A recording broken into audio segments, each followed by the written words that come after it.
hello बंधुफोर नोंथांमोनखौ आंनि YouTube चेनेलाव सिगाङावनो बरायग्रोबाय दिनै आं बे भिडिअखौ लाबोनायनि मेन खार'नानो जाहैबाय जोंनि नर्थ इस्टनि रितु रिबा जे इण्डियान आइडलाव थांदोंमोन दाखालि ओमफ्राय सेलेक्सन जायाखै नङा होमबा नोंसोरथ' मिथिखागौ सेलेक्सन जायाखिसै टप 15आव बेखौ दोनाखै आरोना ओमफ्राय मा खार'नाव दोनाखै बेखौ मिथिया आरोना ओमफ्राय दा नोङो एथ' मोजां सिंगार कम्प'जार बे मानसिया ओमफ्राय नोङो बिनि इन्सटाग्राम एकाउन्टआव थांनानै नाय ओमफ्राय बिनि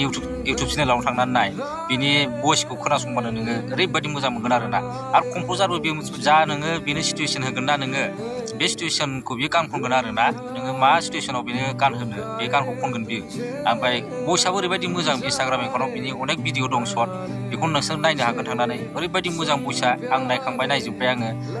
दा बिनि एकाउन्टआवहाय 68K नि बांसिन फल'वार दं आरोना ओमफ्राय इउटिउब चेनेलाव बिदिनो 1.5 लाखसो जाबाय ओमफ्राय थांनानै नाय नोंसोर बिनि एकाउन्टआवहाय ओरैबायदि मोजां मोजां गान दङ आरोना ओमफ्राय दा बेखौ मा खार'नाव बिसोर नामादों नर्थ इस्टनि जेनेबा जोंनि मानसिखौहाय जेनेबा एथ' मोजां भइसखौ एथ' मोजां सिंगारखौहाय मा खार'नाव बिसोर रिजेक्ट खालामदों बिनि थाखायनो एसे सावरायनो होननानै फैदों आरोना जों दाबो टाइम दं आरोना नेक्स्ट एपिसोडाव बिसोर बेखौ लिंहरफिननायनि दाबो टाइम दङ जुदि जोङो ज' जानानै जेनेबा नर्थ इस्टनि हिसाबै जों बर'फ्राबो जेनेबा BTC नि जेनेबा आसामनि मानसिफ्राबो जोङो बेखौ जुदि सापर्ट खालामोबा दाबो लिंहरफिननायनि चान्स दङ लिंहरफिनगोन बिसोर मानो होनना बुङोबा जोङो केम्पिं सालायनांगोन मिथिबायना माबायदि केम्पिं सालायनांगोन होनबा ससियेल साइडआव थांनानै ससियेल एकाउन्टआव थांनानै जेनेबा इन्सटाग्रामावनो होन जेनेबा फेसबुक पेजफ्रावनो होन बेफोराव थांनानै जोङो जेनेबा हेशटेग जेनेबा जास्टिस फर रितु रिबा बेफोरबायदि लिरनानै जोङो फेसबुक पेज नङाबा इन्सटाग्रामफ्राव जोङो होनो हायो आरोना टुइटारफ्रावहाय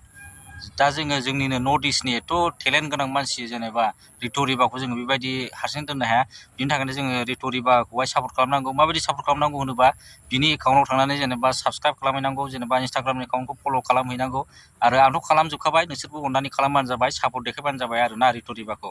आरो मोनसे खोथा जेनेबा ससियेल मिडियाआव थांनानै hashtag justice for Ritu Riba होननानै लिरनानैहाय जेनेबा इण्डियान आइडलखौ मेनसन खालामनानै हो जाहाथे इण्डियान आइडला बेखौ नुनानै माबा मोनसे साननांगौ बायद' जागोन आरो लाबोफिननांगोन आरोना बेखौहाय